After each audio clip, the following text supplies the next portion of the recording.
start, you guys just introduce yourselves and tell us a little bit about yourself.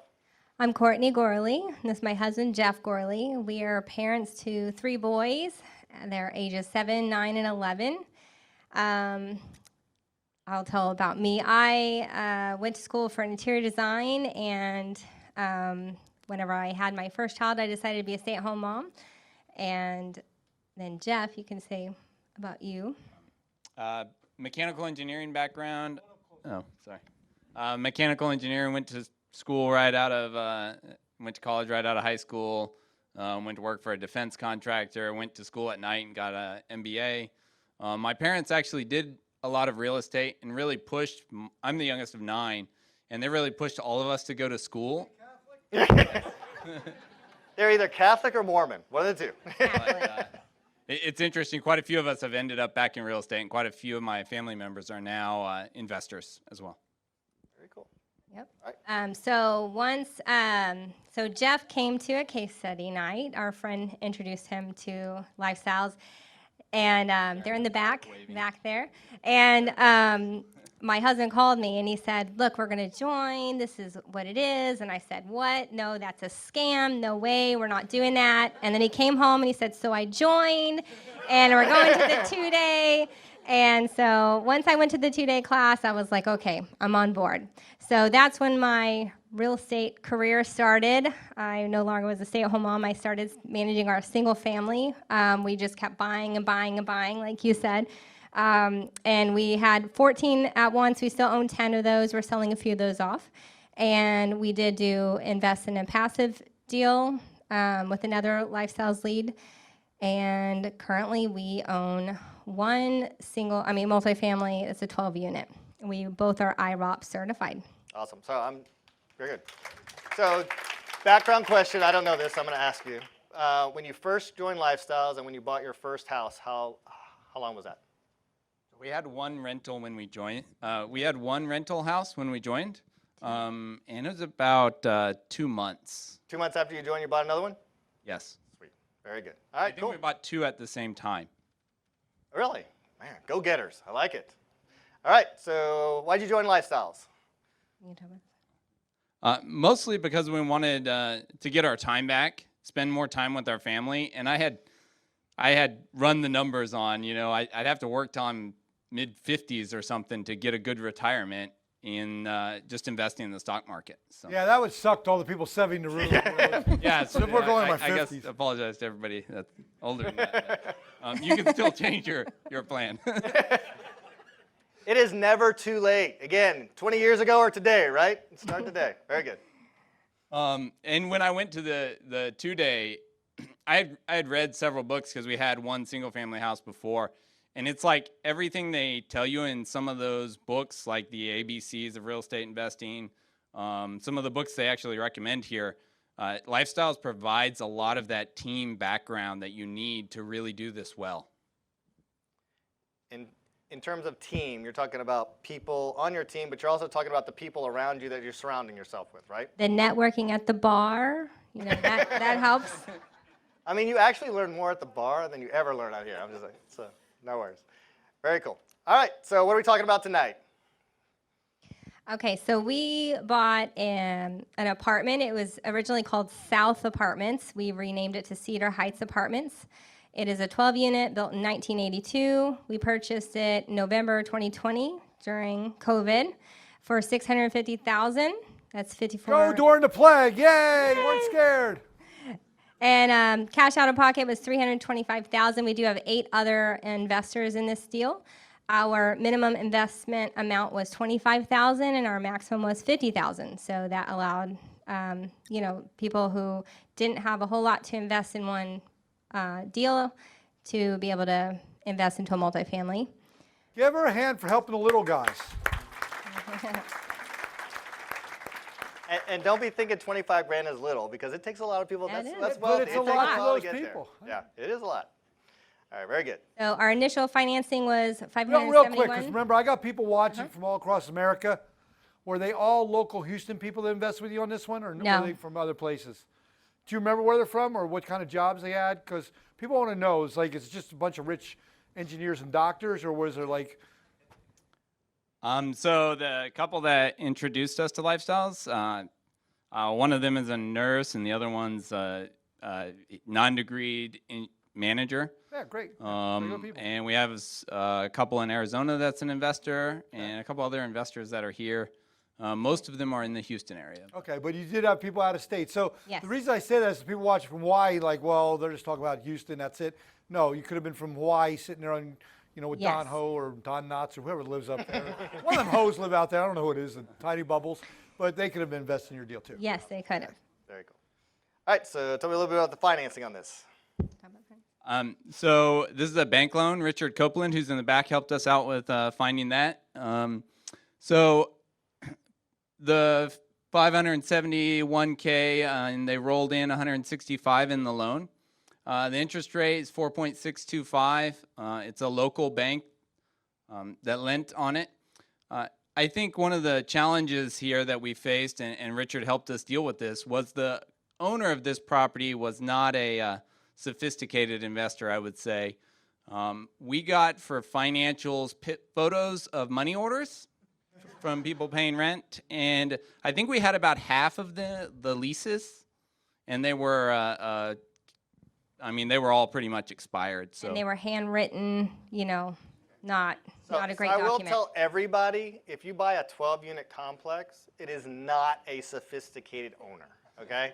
It is what you call a mom and pop type of thing, which is fine. It's a great place to start, but you're going to get interesting financials. You're going to get, if you get financials at all, interesting bank statements if you get bank statements at all, interesting leases if you get leases at all. I mean, trust me, it's crazy. So don't be surprised on the small stuff. What you get. So the one thing I wanted to ask you about this is you closed in 2020. So was that scary? I mean, what was your thought process getting there? How did you get there? Because I'm not sure I could have got there. So we actually initially talked to the owner several months earlier, and because of the scare in the financial markets, we actually delayed it for a few months because of it. Okay. We told him that we weren't sure we'd be able to get financing because this was back in May timeframe when all the banks were shutting down. So we actually delayed it a little while and then re-engaged him and went back after it. Very good. Awesome. All right. And I also point out that, and again, when you come to the 2-day, you're gonna realize this, but what really makes a deal, a quote-unquote deal, good or bad, is really the financing. Okay. The financing makes or breaks the deal. Whether you can get 80% leverage, 70% leverage, whether you can roll in your capital rehab into that loan, yes or no, what the interest rate is it interest only? That's why we have great lenders that are working with Lifestyles. They know what we do, so we work with them. They help out our owners and get you to the finish line. So very good. And real quick, when he refers to the 2-day, because a lot of times we use acronyms and new people I'm don't sorry. understand. If you come to my seminar this weekend, we break this all down into simple English. You can see a lot of numbers up here tonight that are a little confusing. I'll explain all that stuff to you. You don't need to know the minutia now. What you need to know if you're new tonight is, if I put in 25 or 50 or 100K in a deal, what kind of return, what's in it for me? Is this something I can do? And that's what I want you to get from it if you're new. Yep. Very good. All right, so tell us a little bit about the property. Don't argue, just one of y'all talk. Okay, so this is current numbers. Income's almost $10,000 a month. Expenses $27.20. So we have pretty good NOI. The debt service. So we're still in that same loan. We're still in the IO period right now. Monthly cash flow almost $4,000. Cash on cash returns 12 to 14%. Looking at next year when we're actually paying principal as well. Okay. So that's predicted. Who'd be okay with a 12% return tax-free? Okay. Give him a hand. That's Peter Pan's exciting. That's a great number. Yeah, and David's going to go over this a little bit this weekend in his seminar, right? There we go. Thank you. So the way that you really value apartment complexes on the multifamily is based on this thing called NOI, which is net operating income, which is really just income minus your operating expense gets your net operating income. That is what the value of your multifamily is worth. If you can increase that, and we show you like a dozen ways to increase that, or more than that. I think 28, but that's 28, okay. sorry, dozen, 28 ways. Ways to increase that. When you increase that, the value of your property goes up. That is what the value of properties are. When you subtract out your debt service, which is your principal and interest, okay? Right now it's only interest, right? Then you get to your monthly cash flow. And that monthly cash flow, when we our cash on cash return, that means if I invested $100,000, I'm getting back 12,000. 12,000 for 12 years. Okay? That makes sense? Math for you, it's okay. We are sorry.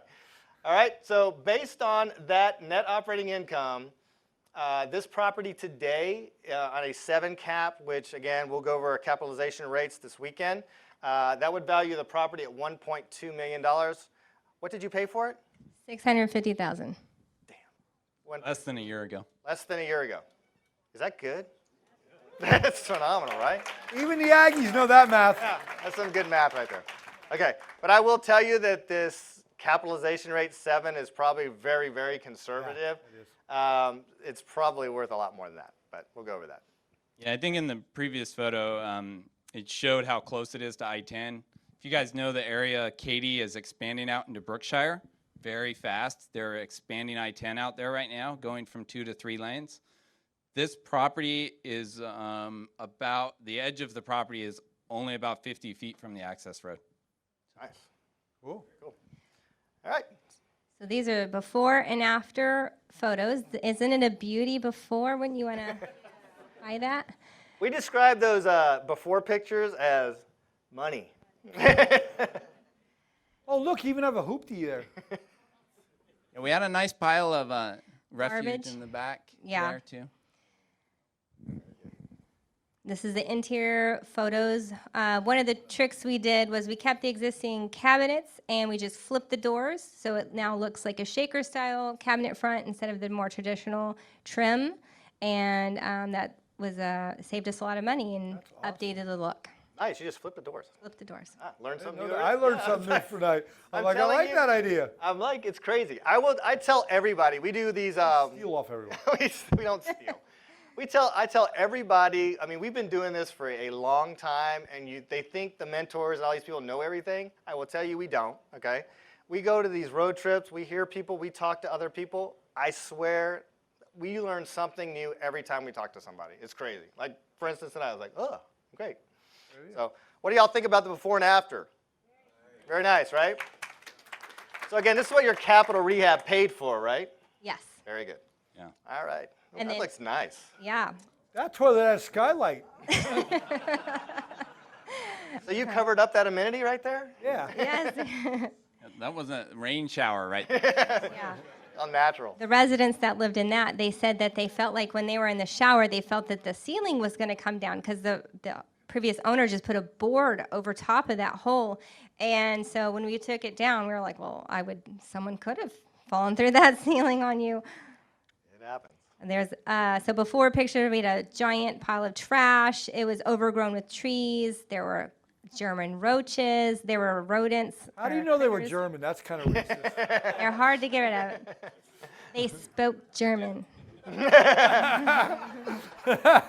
Again, for the people that are not from Houston, our cockroaches do talk to us. Freaking huge.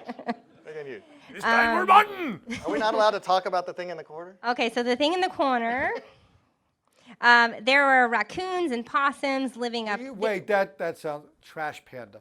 The trash Trash panda. panda. Oh, the trash panda. They were living up. This is pier and beam construction, so they were actually living up. Some of the raccoons were getting up into the building, so we had to trap them and place them in a good place. Caught them, There we go. locate them. Did they go swimming in the local pond next door or no? That's what I'd have done with them. And then the previous maintenance, instead of, like you can see, they cut the bathtub instead for of. shower valve, yeah. Yeah, they just Very cut common. it. And then they like taped a board over it. So, and then there is no electricity for the property, and it was completely for the exterior for us as the property. So the exterior was completely pitch black. So Jeff figured out a way to hardwire some LED porch lights so they have a sensor on it. So at night they come on, in the morning they go shut off, and they are hardwired into the residents' units. We So- put some solar lights around the back of the property too, so it's lit up around the back when you walk around. Very cool. But Yeah, we had a lot more residents, non-paying residents than we wanted when we got it. So. That happens, I think. All right, so the purpose of these slides are not really to scare you. It's to basically to show you that this is what you can buy, right, for what they bought, and then this is what you can turn it into. But remember what they bought it for and what it really is current worth today, and you've owned it for how long? A year? Less than a year. Less than a year, okay? So this is all part of the process. It's not really meant to scare you. It's meant to show you, and again, we'll go over a lot of that, and well, you don't go over the pictures and stuff this weekend, but if you join and you go on these things called road trips that we have, we physically will go out to their property, and they will show us what they started with and where they ended up, and it's great experience. Please join. All right, so let's talk about the cash-on-cash return projections. Okay.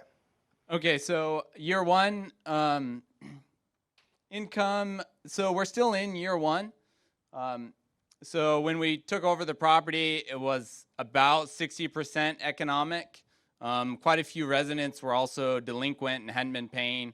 Right away when we took over, we started doing the renovations, cleaned up the property, cleaned up the trees. Everyone started paying all of a sudden. And they probably figured we weren't serious and going to kick them out if they didn't pay. So year one income improved a lot from the previous owner, obviously, but throughout the year, so 9.5 of the units have been renovated now. Meaning they look like they're new pictures. Yes. Okay. Yeah. Yeah. So no skylight. Call those vintage units. The vintage units still have skylights. Yeah. We don't have much left of vintage units, and those would have had new appliances and stuff. So we're moving residents. Some residents opted to move from their apartment to new ones and pay the increased rents, which allowed us to get more of them renovated. You hear how powerful this is? Most of you don't think people will pay more for rent. Everybody will. Everyone deserves a nice place to live, and everybody wants a brand new unit. They're willing to pay $100, $200 more. How much did it have to increase from what to what? So originally they were about $600 to $650 a month, and then right off the bat, once we gave them an HVAC that worked, we went up to $735 as is. And no problem. Nope, no problem. And then the new units were at $835, and they are now leased at $875 today. Damn, sweet. Very cool. All right. So the previous owners had upgraded the units. So it was built in the early 80s, so it had regular HVAC units installed. They had upgraded it with window units. Nice. Because it was cheaper. A window unit is $150, and HVAC might cost them a couple grand. Yeah, but you had to buy 4 of them. I know, it's amazing, huh? It's still not done. And the owner didn't buy those. The residents had to go buy them they had because to he buy their own. wasn't fixing anything. He had T-Rex arms. Okay, this is not the way Lifestyle operates properties. Just so That's y'all know. it, the reverse lifestyle. Yes. Yeah. This is what we do is we buy properties like that where people are doing that stuff. And again, you'll look at it, the first thing you saw it, you're like, oh my God, I would never live here. I would never buy this. No, that is just an opportunity right there. Yeah. Those window AC units, replacing central AC is an opportunity, right? So they knew these people, if you gave them better, they would pay better, right? Or I guess in this case, if you gave them, they would pay, period. At all. At all, yeah. Very good. They started to pay. Okay, so I want to talk a little bit about this slide. I'm a numbers guy. So remember we talked about how you value a property. What is it based on? NOI. Very good. So if you look at their first year projections, that's our current year. You go to year 2, what you notice is the revenue increased, right? Why did the revenue increase? Because they raised rents, right? In year 3, why is it increasing? Because they're continuing to raise rents all the way along the way. On your operating expenses, you start with the old owner's operating expenses. You go in and operate the way you want to, and you find ways that you can cut a cost, and so they've done that. Your net operating income went from 55, it's going to go up to about 89, 86, 89. That's tremendous, and I'm going to show you the value of that in just a second. Okay, notice the mortgage and the capital. Notice it went in year 1 to 28, and year 2 it went to 43. Why did that happen? Very good. You guys are very smart. You're going to have a good seminar this weekend. So yes, they start out interest only, and then they went to paying the capital. Paying some of the principal, right? What happened to their cash-on-cash return, though? It went up. Holy crap, how does that happen, right? So that's what the value of interest only is. They knew they were going to do this rehab. They got interest only for a year, 2 years, depending on your project. They know they're going to increase rents. They know they're going to get operating costs under control. So when that mortgage payment kicks in, you're still making 13, 14%, right? How's that? That's pretty awesome, right? Very cool. All right, so this is how you value things, right? I'm sorry, I'm taking away some of y'all's thunder, but go ahead. All right, so the property value, what we talked about, we originally said it was like worth like what, $1.2, $1.3 million on that first slide based on a 7 cap.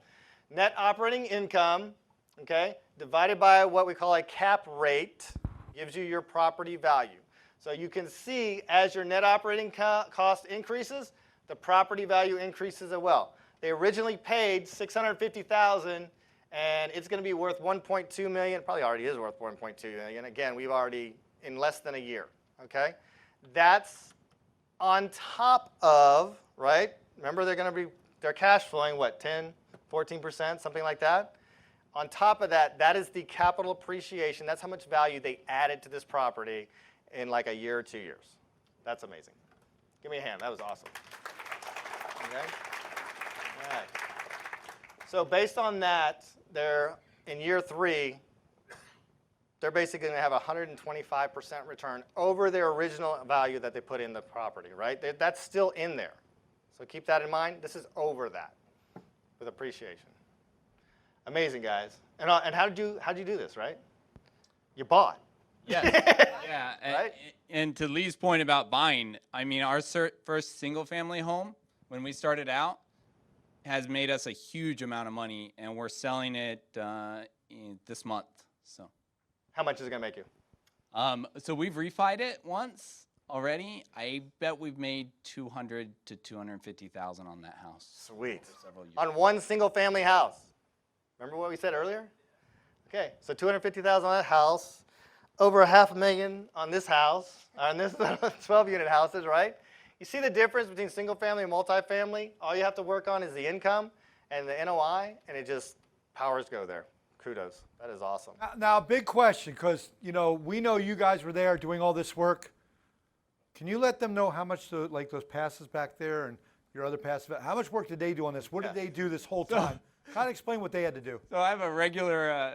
So Juan's one of my best friends, and he introduced me to Lifestyle. He's passive in this deal, and I call him, and he's called me several times. I'm like, well, I'm at the apartments working for you for free. Exactly. Exactly. Very good. Awesome. So how'd y'all achieve this? We had a strong support network with, the Lifestyles mentors, the other investors. Great. Randa was great. She answered lots of questions for us. Right over here.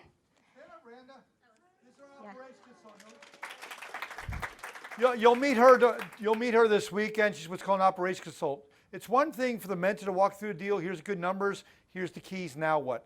Randa comes in. She's a superstar. Teaches you how to run one. Just so you know. And then, of course, our passive investors believed in us, and they invested with us. This was the right location. It is a 15-minute drive from our personal house, so we can get there quickly. We saw past the ugly exterior and saw the potential that it had. We renovated the property, increased rents, and we had great marketing.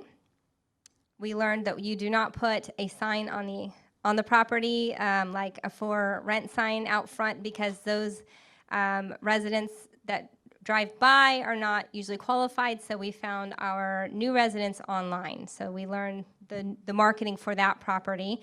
And when did you learn that marketing, how to do that?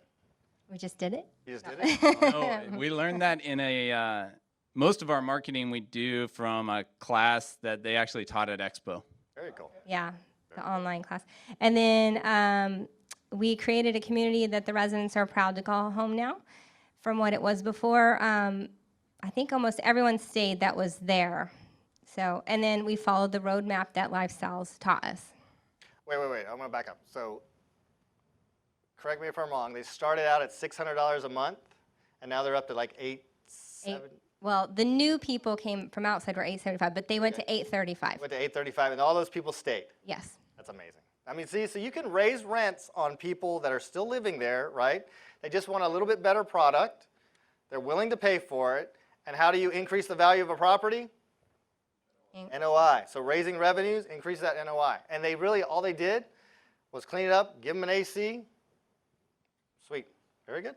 And I want you to remember this weekend, because I'm going to show you examples of, well, if we went from the rents from 500 to 550, which is only a 10% increase, they did more than that. Okay, so I want you to see this is realistic when I show you the numbers this weekend. Very cool. All right, so who's how do lifestyles change your life? So the big point, we no longer worry about like how we're going to pay for anything personally. It's how do we get our money to work for us. Gain the knowledge to really teach our children about how to invest and how to look at investing. They really do an extremely poor job teaching this in schools. And I've taken finance classes. They do teach it in finance classes, but it's really poorly done.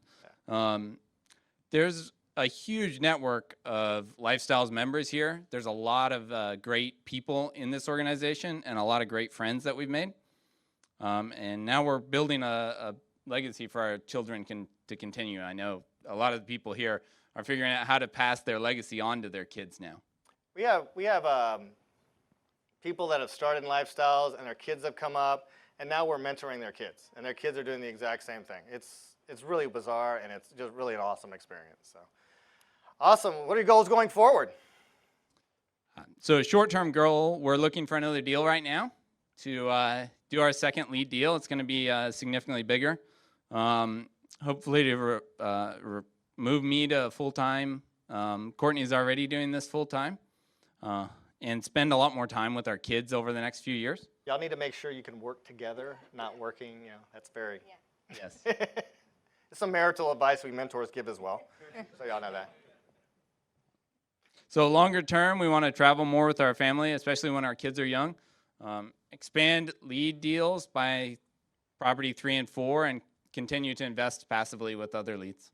Very good. All right, so I'm glad you said that, because a lot of leads we'll syndicate deals, we'll bring in passive members, but we also kind of cross-pollinate, where if we see somebody doing a deal over there, like, oh, wow, I would love to invest with you. And they're like, okay, I would love to invest with you. That's okay. We kind of cross-pollinate. And again, it just starts growing your wealth. The more, like he was saying earlier, the more you get to the mindset that you want your money working for you, and you're trying to make that money grow, and not in a savings account that's making less than 1% right now. That's not growing your wealth. That's not growing your money at all.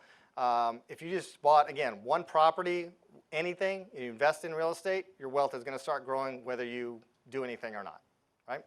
Awesome. So we talked about your long-term goals? Yes, we did. All right, so who's on your team?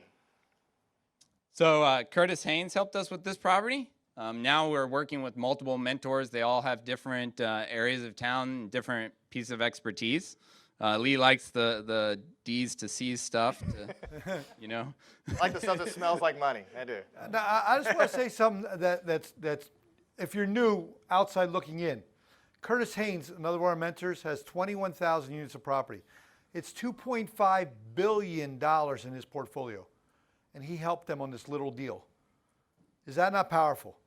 That's like all these guys are willing to help you. It doesn't matter if you're buying a small one or a 200 unit, we help you the same way. I want you to understand that. So it's very powerful, this group. Yeah, And I don't think there's another place where you can meet so many people that have so much experience and are so willing to share it. yeah, and here's another aspect about it. Let's say Lee owns a property right here, and I'm right across the street. Do you realize we'll open our books and share everything with each other? So if you own an Exxon and he owns Sunoco, do they share their stuff? So you see the difference between the Lifestyles abundance mentality. It's huge. And it really is. I'll even tell you from the mentor standpoint, we would not be here if it wouldn't have been for somebody else doing the exact same thing we did. I remember the very first property I walked in, I was like, and the guy's just like, come on, let's go. I'm like, okay. I'm like just shaking, right? It's exactly the same way when you start. Everybody's going through the exact same thing. It's just comforting to know that all these people have done what you want to be doing and are willing to help you. So it's really great. Awesome. We get there? And Randa has been hugely helpful. I know Courtney's talked to her a lot. Courtney does all the day-to-day management and takes the resident phone calls. You have Joe, a speed dial, don't you? Yeah. Joe in the back with the hat on, he helps He's us. jumping. Look at that. He did a pirouette. Branding. He needs to be branded. And a whole host of vendors that you would be hard-pressed to find on your own. Very good. Okay. All right. Do we think we have some time for some questions? Of course. Any questions? Can you have their address? No. The address of there? Oh. Oh, the email address. Yeah. No, we're Live stream. We'll give it to you. yeah. Okay. Oh, great question. The question was, is it a limited number of passive investors per deal? Do you want me to answer you? So yes, of course there is. It depends how much capital. So let's say you have to raise 300,000. It's whatever at 350 from this guy, 75 from this guy, 25 till it equals up. Whatever their cash out of pocket and reserves, that's what it's going to be. Now we do other deals that are larger, 40 million. So it might be an $8 million raise. So every deal is going to be different of how many investors are in that deal. But there are like 150 in one deal. It might be 10 investors in another deal. It all depends on the size. Great question. Is there an advantage of doing 100,000 in a smaller deal versus 100,000 in a bigger deal? So the question is there an advantage of a 100,000 smaller deal or a bigger deal? It doesn't matter. What matters? The end, one number and one number only. What's in it for me? What is the return? What is the hold period? How long till I make that 100% or the refinance? Everybody's different in this room. So if you're 75, it's all about cash flow. I want a good return right away, you know? But if you're a young guy that's 25, you go, well, I can invest in a deal that's a big fixer-upper even if I don't get a check for 2 years. I can't answer that as a one-size-fits-all. Everybody's going to have a different strategy, but we go through that throughout the weekend. But the answer is 10% is 10%. Yep. Whether you 10% doesn't matter if it's big or 10% small. here, 10% here. The only time it matters on size is when you become this lead investor.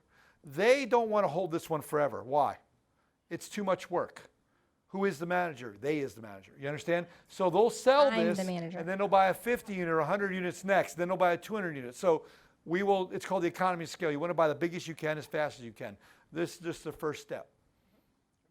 Yeah, this was intentionally bought to be small learning experience. I had a question, like, why did you decide to buy a small one? And are there any opportunities for the new leads? So the question is, why did you decide to buy a small one? Because they bought a bigger one. So I don't know what their answer is, so I want to hear. So yes, we intentionally bought a small one. So as the first-time lead, there's requirements on how much capital you have to put in. And we wanted to reserve capital to buy a bigger second and third property.